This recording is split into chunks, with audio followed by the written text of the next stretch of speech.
Bonjour à vous. Aujourd'hui, une vidéo toute particulière. Je vais montrer en direct comment je fonctionne dans mes analyses.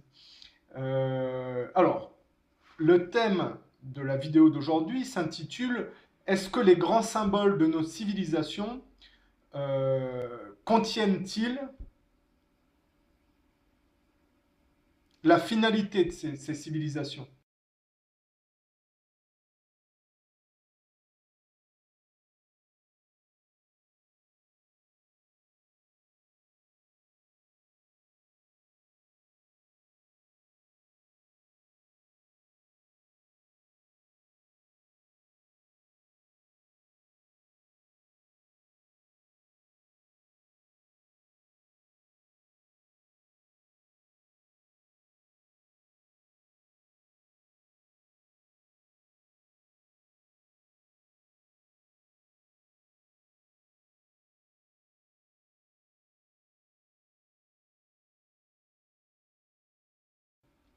Je m'explique. Dans une de mes vidéos, j'ai expliqué que la tour Eiffel, quand on s'intéresse à l'histoire et aux matériaux dont sont faits la tour Eiffel, on peut déduire, si vous voulez, alors c'est facile après coup parce qu'on a tous les éléments, mais on peut déduire par l'historique de la tour Eiffel, par la méthode, par le contexte, euh, c'est-à-dire l'époque, et puis le suivi historique qui mène à la tour Eiffel, on peut déduire ce qui va se produire ensuite et même ce qui se passe aujourd'hui. Je vous explique. Alors, on va s'intéresser à la tour Eiffel pour commencer, puisque c'est un des symboles de la France et donc de l'Europe. Hein. C'est au même titre que la, tour Eiffel, la Statue de la Liberté aux États-Unis. Alors, parce que j'ai écrit un bouquin là-dessus, donc autant que ça serve.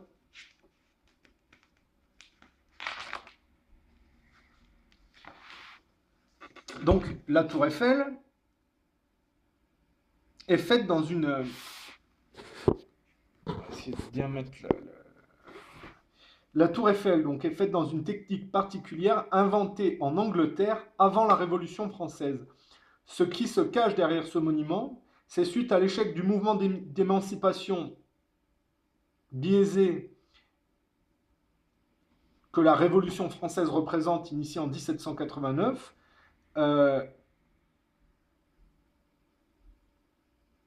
et à l'échec de l'impulsion que Napoléon prend à la suite de la Révolution française, c'est alors, cantonnement à la répétition des moyens productivistes de nos modèles économiques à des fins conditionnement consuméristes basés sur le système anglo-saxon non émancipé au royalisme et qui amène à la guerre invariablement dans le report du labeur sur les couches inférieures et la recherche désespérée d'accumulation matérielle en contrepartie de l'acceptation du poids des secrets de famille jamais démêlés et sans cesse repoussés sur autrui. Je vais m'expliquer. J'explique. Mon point de vue, hein, le mouvement sioniste anglais est derrière la décapitation de Louis XVI pour se débarrasser d'un concurrent, c'est-à-dire dégrader la branche catholique finalement. Ça va créer une impulsion que Napoléon va reprendre à son compte, mais ça va se retourner contre les Anglais. Parce que le but pour les Anglais, c'était de soumettre les Français à un modèle économique protestant. Et après avoir détourné Napoléon en Russie pour sauver leur peau, finalement, la France va être soumise aux anglo-saxons. Et ils vont faire le même coup après avec les orthodoxes, c'est-à-dire qu'ils vont fomenter la révolution bolchevique. Et c'est le tandem judéo-protestant. Donc ils vont dégrader deux concurrents, les orthodoxes et les catholiques. Mais dans ce contexte historique qui voit l'hégémonie anglaise s'imposer, c'est-à-dire le modèle économique anglais s'imposer sur la destruction des monarchies catholiques européennes, et notamment la plus forte, c'est-à-dire la monarchie française, bien que l'Allemagne, qui est un vestige de l'empire romain germanique, a des choses encore qui tiennent la route, la France va donc se soumettre au modèle anglo-saxon et on va se retrouver dans un système de culte de la science et de déportation colonialiste.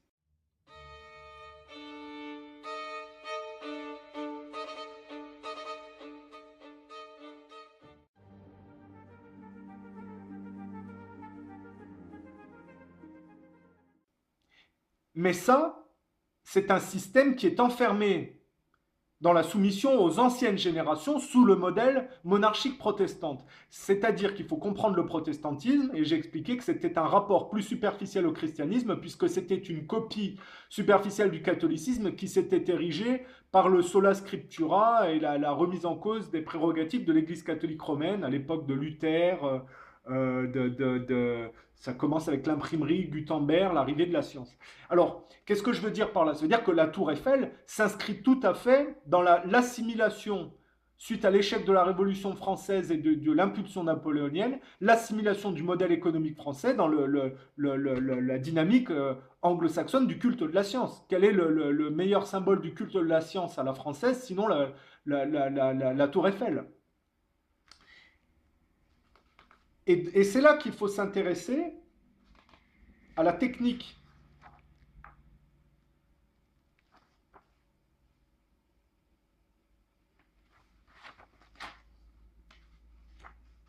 Dont les architectes se sont servis pour ériger la Tour Eiffel. Donc, je reprends, hein, parce qu'il faut bien remettre les choses dans le contexte. Paris, c'est la capitale de la France. Et les Champs-Élysées, c'est l'avenue centrale de Paris. Et la colonne vertébrale. Et ça monte à l'Arc de Triomphe.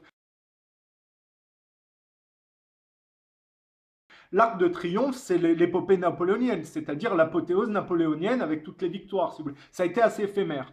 Ça vient suite à l'impulsion donnée par la Révolution française, qui est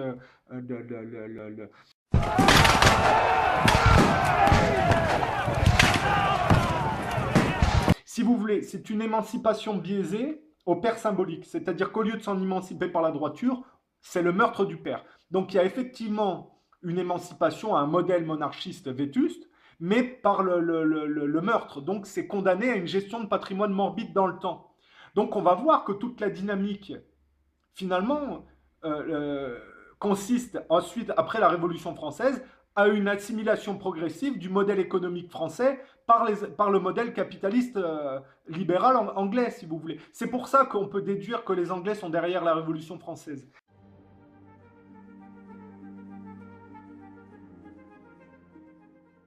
Alors, d'une manière ou d'une autre, parce que les Lumières, qui sont fortement derrière, c'est la classe en dessous de la monarchie qui a fomenté le coup pour prendre les prérogatives de la monarchie catholique à son compte. Hein, c'est que la déportation d'une classe élitiste sur une autre plus basse et plus vulgaire, si vous voulez. Alors ça va amener quand même quelques avancées, mais dans le fond, on voit bien que ça amène au marché transatlantique, c'est-à-dire qu'entre-temps, l'Angleterre a perdu l'hégémonie, les États-Unis se sont érigés sur la destruction de la vieille Europe, et la France a suivi d'une part la soumission à l'Angleterre, puis après la soumission aux États-Unis. Et donc, ça arrive au marché transatlantique, et puis le bout du bout avec le Parti socialiste qui fait la promotion du godemiché dans les écoles primaires. Et on va voir que tout ça, c'est compris dans la Tour Eiffel. C'est surprenant ce que je dis. Mais on est en 2016, on n'est pas censé être des attardés, on est censé quand même comprendre où est-ce qu'on vit, dans quel monde on vit, et on est censé être capable de faire le tour de la question. Hein, c'est pas la peine d'aller dans l'espace et d'aller coloniser Mars si on n'est pas capable de savoir déjà sa propre réalité, si vous voulez. Donc, quand on prend l'architecture parisienne, on voit que le symbole de la France, qui est un des symboles de la France, qui est la Tour Eiffel, se situe en contrebas de l'Arc de Triomphe. C'est-à-dire que les Champs-Élysées mènent à l'Arc de Triomphe, qui est l'apothéose napoléonienne, et comme Napoléon perd en Russie et que les Anglais gagnent, on retombe, si vous voulez, en bas, à la Tour Eiffel, avec l'assimilation du modèle économique français dans le modèle productiviste libéral anglais. Mais c'est une ère industrielle plate et superficielle. Et c'est là qu'on va s'apercevoir de la chose. C'est que la tour, qui est haute de 324 mètres, et la réponse d'Eiffel au concours organisé par le ministère de l'Industrie et du Commerce pour célébrer le centenaire de la Révolution française et les progrès des sciences et techniques faits en France depuis 1789. Donc c'est déjà directement lié à la Révolution française, hein.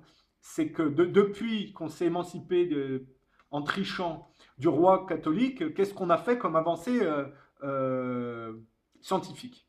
Alors, on regarde quelle a été la méthode utilisée pour faire la tour Eiffel. Donc le poudelage est un ancien procédé d'affinage de la fonte consistant à la décarburer dans un four à l'aide de scories oxydantes. C'est pour ça que je lis ce que j'ai écrit, parce que je ne l'ai pas en tête, ça, hein. Je l'ai écrit parce que je le savais à ce moment-là, quand j'ai fait le travail. Pour obtenir du fer poudelé à partir de fonte. Le mot poudelage vient du verbe anglais to puddle, qui signifie brasser. Retenez bien les termes.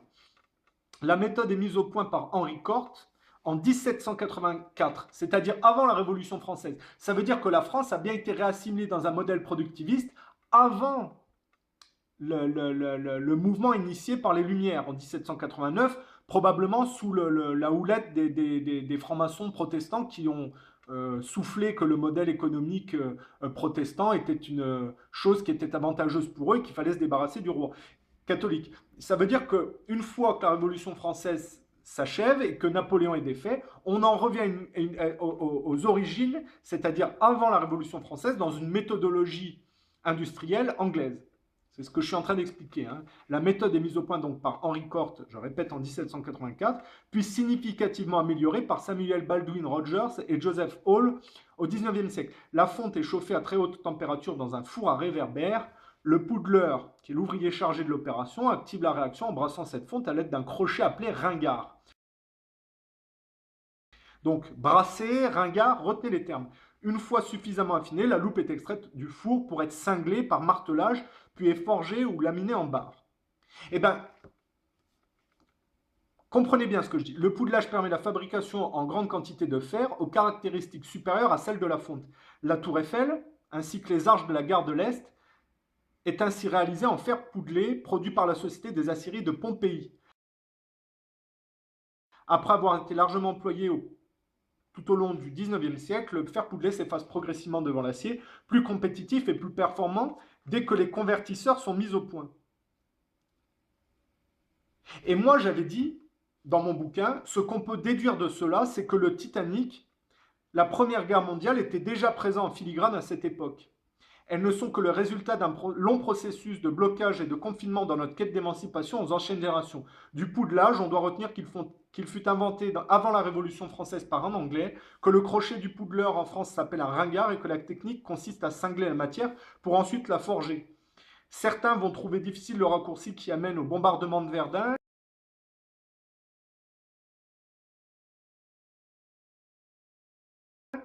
Et des symptômes sur les soldats qui, à force de prendre des obus on peut dire que les obus, ça représente parce que c'est fait en fer, les obus. Donc ça renvoie à la tour Eiffel. À prendre des obus sur leur boucœur, développer des tremblements incontrôlés. 1 700 000 morts, plus de 4 millions de blessés. L'enfer des tranchées, le sifflement des obus, la peur au ventre. On a oublié aujourd'hui l'horreur de cette guerre.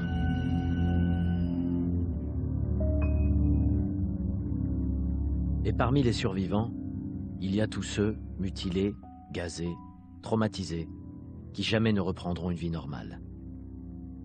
Dans leurs secousses et leurs transes maladives, on ne peut s'empêcher de voir aussi d'une façon hallucinatoire toutes les secousses et les transes des années qui commencent.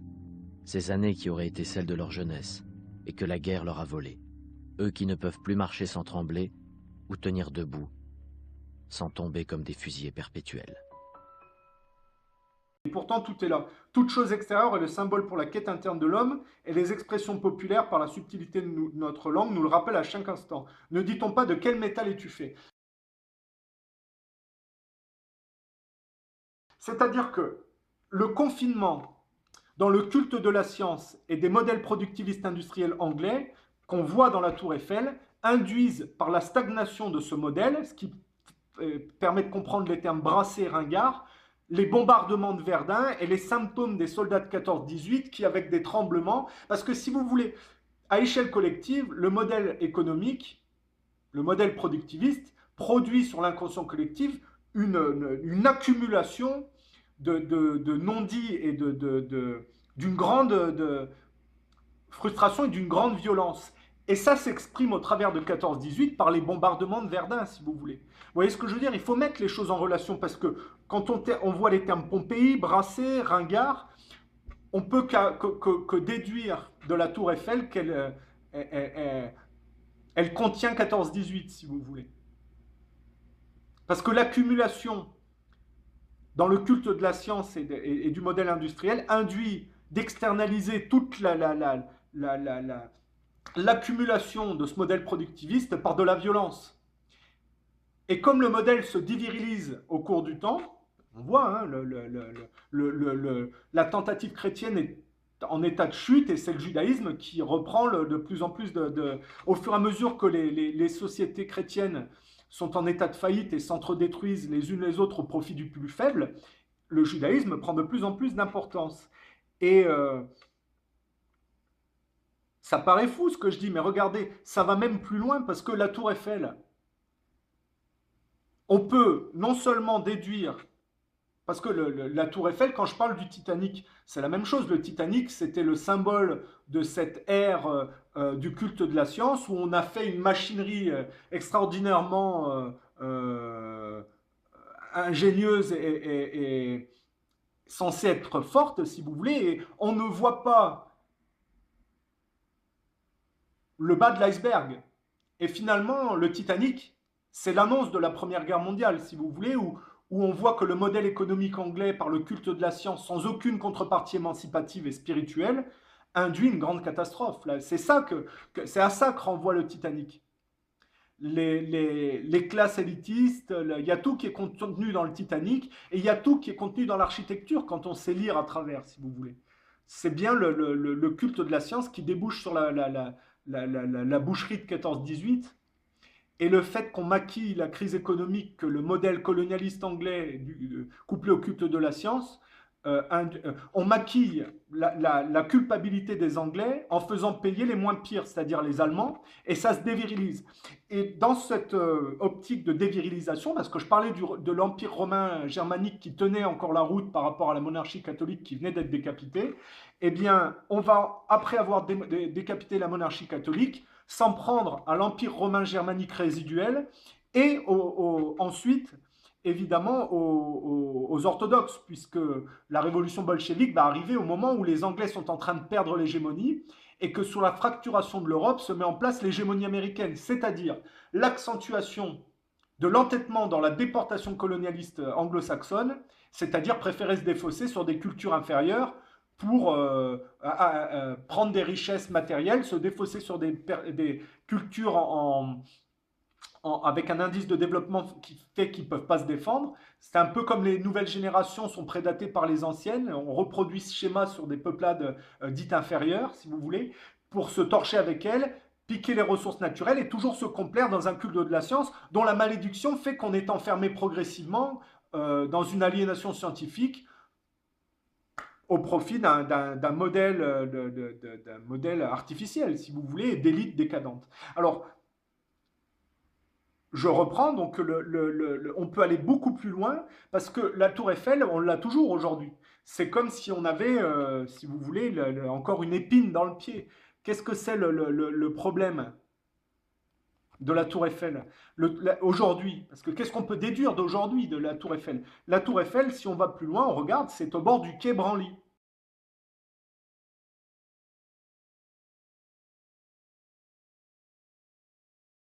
Alors, branly, qu'est-ce que ça veut dire? Quelque chose de branlant, c'est quelque chose de bancal. Ça appelle un peu à la tour de Pise. Et ça finit branly par un Y. On peut déduire que le modèle français, finalement, débouchait sur le mariage gay, la promotion du godemiché dans les écoles primaires, et le fait que la maire socialiste de Paris inaugure un marché aux fleurs du nom de la reine d'Angleterre, puisque j'ai expliqué que la Révolution française, le but, c'était de soumettre la France au modèle anglais, au modèle économique anglais. Ça a donné une impulsion qui n'était pas prévue, qui était Napoléon, qui a failli se retourner contre les Anglais. Les Anglais, comme ils étaient plus faibles, ont détourné Napoléon en Russie. C'est là qu'on voit que Napoléon, aussi génial qu'il aurait pu être, si on envisage le côté militaire des choses, sur certains aspects, il était une truffe. Parce que jamais il aurait dû aller en Russie, il aurait dû aller directement. Il avait une armée de plus d'1 million de soldats. Pourquoi il a été s'emmerder avec la Russie alors qu'il suffisait d'aller directement en Angleterre, quoi? C'était fini. Déjà sous Louis XV, les Français avaient torché les Anglais et puis le roi avait dit, bon, c'est l'expression le précaré. Hein, on ne va pas aller plus loin, on va s'arranger avec les Anglais. Les généraux français sous Louis XV étaient furieux qu'après leur victoire, le roi Louis XV ait rétrocédé le nord des conquêtes, les conquêtes françaises au nord de la France, dans le nord géographique de la France, ont été rétrocédées aux Anglais qui avaient été dégagés.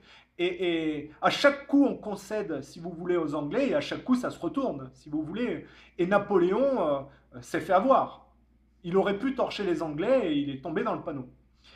Et donc, la France, progressivement, se retrouve réassimilée et se soumet progressivement au modèle économique anglais. C'est ce qui donne un peu plus tard le Mistinguett. Hein. Le roi anglais vient faire son marché et les Françaises se prostituent pour le roi anglais.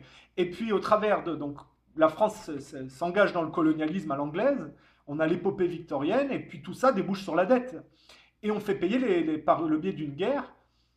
Ce qui est extraordinaire, c'est que les Anglais sont vraiment des judéo-protestants sont vraiment à la manœuvre, et des manipulateurs, c'est qu'ils vont se faire se battre les Français et les Allemands, ils vont dégrader le vestige de l'Empire romain germanique et puis le résiduel français au profit d'une dévirilisation, si vous voulez. Tout ça, c'est... On avait déjà l'induction par la Tour Eiffel, dont j'expliquais comment ça fonctionne, de la 14-18 et de la folie de boucherie industrielle, parce que les obus, le nombre d'obus sur le champ de bataille, c'est la retranscription, c'est le fer qui tombe sur les humains, si vous voulez. Hein. Là, on dit le ciel tombe sur la tête, là, c'est le modèle industriel anglais qui leur tombe sur la tête. Et sur la fracturation de l'Europe, qui en plus d'épaisse, parce que l'Empire ottoman était dans un jeu d'intrigue avec le colonialisme des grandes puissances occidentales. L'Empire ottoman disparaît entre 14-18 et 39-45, et on voit par la destruction de l'Europe un nouveau modèle qui se met en place et qui est un peu à c'est très marrant, c'est qu'après la défaite de Napoléon, on a Frankenstein, Mary Shelley, écrit son bouquin Frankenstein, comme si finalement elle observait le fruit des manigances de l'Angleterre sur l'Europe et que l'Europe était-elle Frankenstein. Et quand je parle de l'Europe, je parle autant de l'Europe de l'Ouest que de l'Europe de l'Est, parce que le bolchevisme, ça va donner la destruction des orthodoxes et un modèle communiste qui va être une tragédie humaine. Et au travers de la fracturation de la Seconde Guerre mondiale, on va voir que l'Empire ottoman va se disperser entre, d'une part, le modèle américain qui a pris l'hégémonie sur la destruction de la vieille Europe, et d'une part, les ex-sphères d'influence de l'URSS. Puisqu'aujourd'hui, c'est là qu'il faut faire tout mettre en relation. Aujourd'hui, la guerre consiste à... J'ai dit, quand les Anglais ont mis le bolchevisme en place, quand l'hégémonie est passée de l'Angleterre aux États-Unis, les Américains ont repris la suite de la destruction de la Russie par la guerre froide. C'est ce qui explique notamment l'assassinat de Kennedy qui voulait arrêter la guerre froide. Parce que c'était un processus mondialiste qui menait à un gouvernement mondial unique dont Israël était le socle, si vous voulez. Il faut bien comprendre ce qui se passe. Donc on a eu, au travers de la Seconde Guerre mondiale, et je rappelle que les États-Unis ont habilement manœuvré en finançant Hitler pour dégrader la vieille Europe et de faire d'une pierre deux coups, c'est-à-dire de lancer en plus Hitler contre les bolcheviks et de participer à dégrader les bolcheviks, 20 millions de morts du côté russe, et ils sont intervenus qu'en 1944, quand les Russes avaient fait le boulot. Et ils ont pris ils ont fait comme les Anglais ont poussé les Français et les Allemands dans la Première Guerre mondiale, et bien là, ils ont poussé l'Europe, si vous voulez, à la fracturation. Ils ont financé Hitler, qui était le sursaut de vengeance allemand suite à l'humiliation de 14-18, hein, le nazisme c'est ça, et comme c'était, quand vous provoquez quelqu'un pour le rendre bourrin, vous anticipez sa réaction, ça sera une justification, c'est un peu comme le taureau avec le chiffon rouge, si vous voulez. Ils l'ont et le chiffon rouge, en l'occurrence, c'est un terme qui est on ne peut mieux choisi, puisque le chiffon rouge c'était l'URSS. Les Allemands ont été déviés comme Napoléon en l'URSS, et les Américains ont fait ce que les Anglais ont fait de tout temps. Ils ont pris le leadership sur la manipulation des gens. C'est pour ça que Bush n'a pas été inquiété dans son financement de l'Allemagne nazie. Le père du père de Bush. Il a permis la prise d'hégémonie de l'Amérique sur l'Europe résiduelle.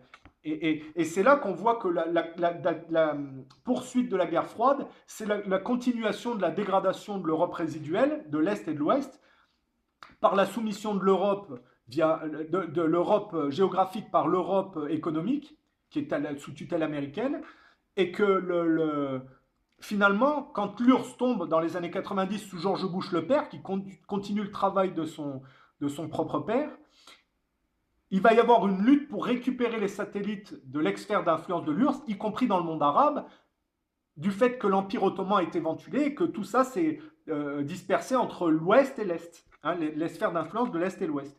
Et aujourd'hui, on en est à l'aberration de la guerre au terrorisme qui est un cheval de Troie pour continuer à progresser pour les mondialistes sous de faux prétextes en maquillant leurs crimes, c'est-à-dire par des accusations inversées où on prétend lutter contre le terrorisme alors qu'on les finance pour faire tomber des sphères d'influence de l'ex-URSS, comme en Libye, en Syrie, en Afghanistan, en Irak, on a compris. Et tout ça, ça mène à un gouvernement mondial unique dont Israël est le centre des impulsions. Mais on peut aller plus loin avec la Tour Eiffel, puisque j'ai dit le quai Branly, ça se finit par un Y. On voit bien que on est bien dans la dégradation de l'Europe au profit d'un modèle consumériste plat dont le judaïsme tirerait toutes les ficelles avec le protestantisme, si vous voulez. On voit bien que la Tour Eiffel induisait tout ça, puisque je dis, il y a eu la parenthèse Kennedy qui a été assassiné parce qu'il bloquait le processus. Il y a eu aussi De Gaulle qu'ils avaient essayé, c'est les mêmes qui ont essayé d'assassiner De Gaulle en 62, ils n'y arrivaient pas. Donc ils l'ont dégagé par mai 68. Et ils ont dédié cette génération mai 68 à travailler à préparer le marché transatlantique. C'est là qu'on voit que tout est lié et qu'il n'y a pas de... Quand Chirac, qui est le dernier résiduel foireux, parce que lui aussi, quand on parle de quelque chose de bancal et de branlant, Chirac amène à Sarkozy et à Hollande. C'est-à-dire les gens de mai 68 que les Américains ont mis en place pour leurs intérêts.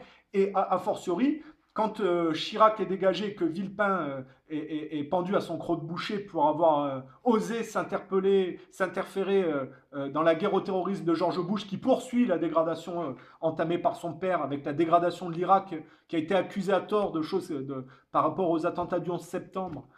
On est vraiment dans une démolition contrôlée à l'échelle planétaire qui accélère la venue d'un gouvernement mondial unique absurde, si vous voulez, stérile, qui n'a aucune contrepartie spirituelle. Et donc on voit bien avec la lignée des Bush, ce que je dis, avec Bush met en place les attentats du 11 septembre, accuse l'Irak à tort, dégrade l'Irak au profit d'Israël, en faisant des intérêts privés de court terme pour des intérêts de personnes de fortune privée, si vous voulez, avec l'argent du contribuable, donc avec la dette qui grossit, si vous voulez. Et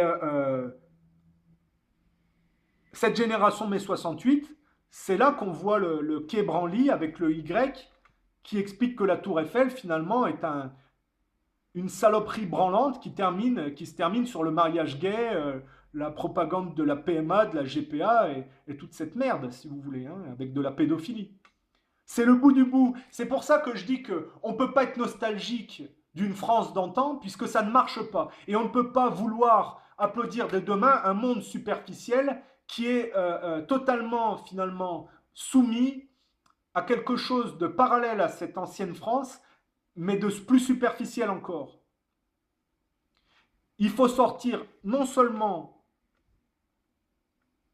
de la France des anciens temps. Pour ça, moi, je ne suis pas un nostalgique de Gaulle, ni de Pétain, ni de... Tous ces gens-là se sont plantés. De Gaulle induisait mai 68, Pétain induisait De Gaulle. Il faut revenir là où l'erreur a été faite. Alors bon, après, on peut revenir très loin. C'est toujours le jeu du jusqu'à où on peut revenir. Il faut trouver un modèle qui ne soit pas une répétition des anciens modèles foireux et qui ne soit pas un modèle artificiel faux, superficiel, qui fait semblant d'avoir des solutions alors qu'il se complaît dans le culte de la science. Il faut sortir de cet antagonisme entre fascisme résiduel et antifascisme artificiel. Les deux sont foireux. C'est ça que je veux dire. Et quand on a les clés de lecture, et là j'ai fait un truc en direct hein, pour voir. Alors, j'ai dit la Tour Eiffel. On a fait le tour là. Enfin, il y a des gens qui pourraient fouiller ce que je dis parce que je suis pas le type le plus intelligent du monde. Mais quand on a compris comment je fonctionne, vous qui êtes plus intelligent que moi, vous pouvez faire toutes les déductions et comprendre le monde. C'est plus facile. Et alors, on peut parler de la Statue de la Liberté parce que c'est à la même époque. Si vous voulez, la Tour Eiffel, la Statue de la Liberté, tout ça, c'est des modèles économiques stériles qui ne marchent pas. Et quand je vous dis que tout est lié dans une reproduction d'anciens modèles qui ne marchent pas, la Tour Eiffel est l'héritière du phare d'Alexandrie et du colosse de Rhodes.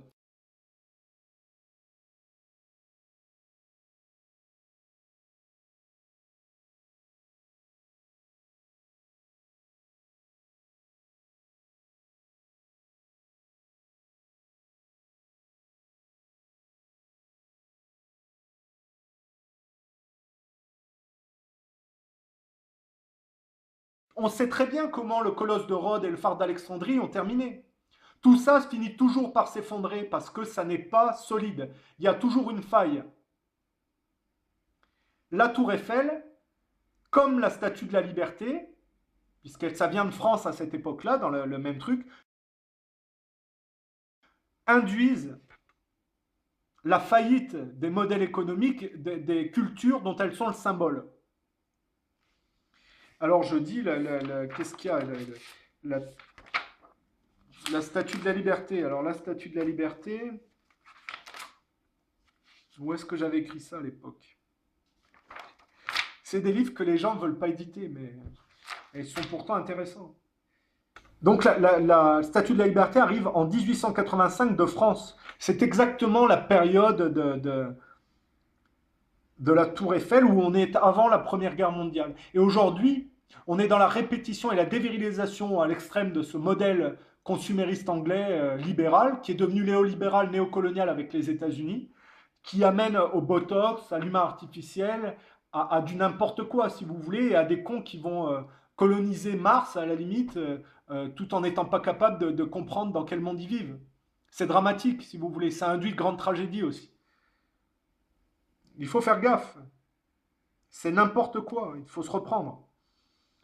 Et je dis, alors, est-ce que l'élection de Trump a stoppé, si vous voulez, le processus qui amenait à la Troisième Guerre mondiale par la reproduction du modèle qui amenait à la Première Guerre mondiale, puisque j'ai expliqué que le néocolonialisme américain, c'était la poursuite du colonialisme anglais, que le colonialisme anglais amenait à 14-18. Donc le néocolonialisme américain amène à une Troisième Guerre mondiale s'il est poursuivi. C'est pour ça qu'on voit que les Anglais agressent Trump, le détestent, parce que les... Je veux dire, je vais être cru. On dit par exemple, quand on regarde l'affaire du Coral, on voit qu'il y a une histoire de juifs sionistes qui sodomisent des gamins, des musulmans, et on a trouvé un gamin mort la tête dans un seau de merde. C'est à l'image du monde musulman, d'une partie du monde musulman, totalement manipulé par le monde juif sioniste. Mais on peut aller plus loin. Les Anglais maintiennent les Américains la tête dans un seau de merde par la poursuite du néocolonialisme. Ils ont infiltré les organes décisionnels de la politique intérieure et extérieure des États-Unis au travers de la Seconde Guerre mondiale où les services étaient imbriqués. Après la Seconde Guerre mondiale, c'est devenu privatisé, mais c'est comme ça qu'ils influencent la politique intérieure et extérieure des États-Unis, les Anglais. Et donc, ils maintiennent les Américains dans l'erreur de déportation du néocolonialisme. Ça leur permet de se soulager, les Anglais. Ils le font assumer à quelqu'un d'autre. C'est ce qui explique la City Wall Street, où Wall Street est le bras armé du modèle économique anglais, où, comme des gangsters, ils soumettent tout le monde à la dette et à leurs conneries superficielles. Et dont le judaïsme est le bout, si vous voulez, et tire les ficelles. Et donc on peut se dire, est-ce que Trump, en stoppant le néocolonialisme, en stoppant la folie hystérique lesbienne organique de la poursuite de ce modèle stupide qu'Hillary Clinton, avec en plus son... On voit bien, là, avec le Pizzagate, on voit bien, on est bien dans l'antre de la bête, là, hein, avec le réseau de pédophiles. On se dit, Trump a une chance incroyable, c'est qu'il peut mettre cette mouvance de pédophiles, de raclures à genoux. Si il fait le travail avec le Pizzagate, il démolit les Clinton, il démolit les Podesta, il démolit les Epstein, il démolit toute cette mouvance et il s'en débarrasse. Il a une chance incroyable, c'est qu'il peut faire ça, si vous voulez. Et C'est là qu'on va voir si Trump est un homme ou une baudruche. S'il a des couilles ou si c'est qu'une baltringue. Parce que il a l'opportunité, si vous voulez, de changer la donne durablement. Et alors on peut toujours dire, c'est pour ça que je suis attentif au cabinet qu'il est en train de mettre en place. Pour l'instant, c'est nul. Hein. Enfin, j'ai l'impression qu'il a pris une pute nécrophile de Goldman Sachs. Alors, il avait expliqué qu'il allait prendre des ordures, mais qui étaient il est conscient que c'est des ordures, il l'a dit, hein, mais qui étaient des types compétents et efficaces dans la mise en place de manœuvres, si vous voulez. Donc lui, ça ne le dérange pas de travailler avec des gens qui n'ont pas de morale. Mais bon, moi, s'il avait pris Ron Paul en tant que secrétaire au Trésor, j'aurais dit il va faire le ménage avec la Fed. Ou le type qui voulait se débarrasser de la Fed et remettre le standard or. Alors peut-être que c'est qu'une étape, mais pour l'instant c'est très décevant. Et puis les généraux qu'il met en place, bon, Flynn c'est pas la fin du néocolonialisme, c'est qu'un néocolonialisme avisé. Mais Mattis, c'est Bush, hein, avec et alors le type, la Petraeus, c'est une passoire. Le type, il s'est fait déborder par les Clinton. Pour l'instant, c'est lamentable. Les choix de Trump, moi, enfin, c'est un génie, Trump, quelque part. C'est un génie, on ne peut pas le nier. Tout le monde l'a sous-estimé, alors que ce type, il a quand même des centaines d'affaires prospères, des propriétés privées, mais aussi une quarantaine de buildings partout dans le monde. On ne peut pas dire que c'est une burne. Alors, est-ce qu'on doit faire confiance à ses intuitions ou est-ce qu'on peut se dire, déjà, par ses choix, c'est raté, quoi? Parce que déjà, le Mitt Romney, s'il choisit Mitt Romney, là, je ne comprends pas. Mitt Romney, c'est un type qui l'a insulté, qui a tout fait pour le poignarder dans sa campagne. Soit il ne se respecte pas, soit je ne comprends pas la manière de fonctionner de Trump. Je suis tout à fait d'accord avec sa directrice de campagne, la blonde, là, Conway, quand elle a poussé une gueulante sur Mitt Romney, qui était pour moi, Romney, c'est la platitude, hein, c'est l'homme d'affaires nul. En plus, il déteste Trump, qui est un meilleur homme d'affaires que lui. C'est vraiment le Lyndon Ben Johnson de Kennedy. Ce Mitt Romney, c'est une plaie. Some people have said we ought to close Guantanamo. My view is we ought to double Guantanamo. And I hear from time to time people say, hey, wait a second, we have civil liberties we have to worry about. But don't forget, the most important civil liberty I expect from my government is my right to be kept alive. I do not want to describe the specific lists of what is and what is not torture, and there are a number of specific reasons for doing so. One is that the Geneva Accord specifically says, and we've signed an agreement saying we will not torture. So anything a president said he believes is torture would specifically be, if we then employed it, would be in violation of the Geneva Accord. We simply cannot continue to cut our Department of Defense budget if we're going to remain the hope of the earth, and I will fight to make sure America retains military superiority.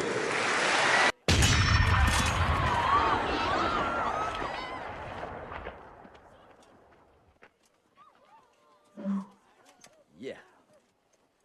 Très bien, bande d'abrutis. Écoutez ça. Et regardez. Ceci est une baguette magique. Remington à canon double, calibre 12. La meilleure affaire de chez Priba. Et c'est au rayon armurerie que vous la trouverez. C'est un pur produit du Michigan, en Amérique. Et si c'est américain, c'est bien. Et on vous la laisse à un prix ridicule de 180 $. Sa crosse est en noyer, son canon est en acier bleu trempé, et elle a une détente très sensible. Chez Priba, les prix sont bas. C'est clair? Je comprends Conway et je ne comprends pas Trump avec son... S'il prend Romney, là, je ne comprends pas. Alors, est-ce qu'il faut faire confiance au génie de Trump pour ses choix? Ou est-ce qu'on peut déjà dire que lui aussi, il part en vrille? Parce qu'il a fait de grandes annonces, alors pour tenir ses promesses...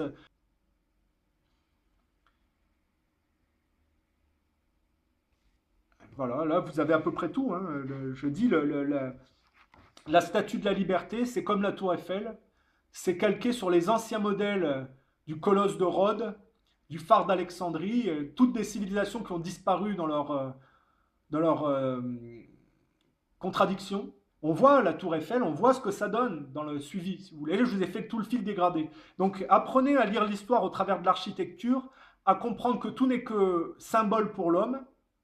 tout ce qu'il fait à l'extérieur n'est que symbole pour lui, et que quand vous savez décrypter les symboles, la signification des choses, eh bien vous comprenez un peu comment ça fonctionne, et vous pouvez déduire. Le futur est induit dans ce qu'on construit.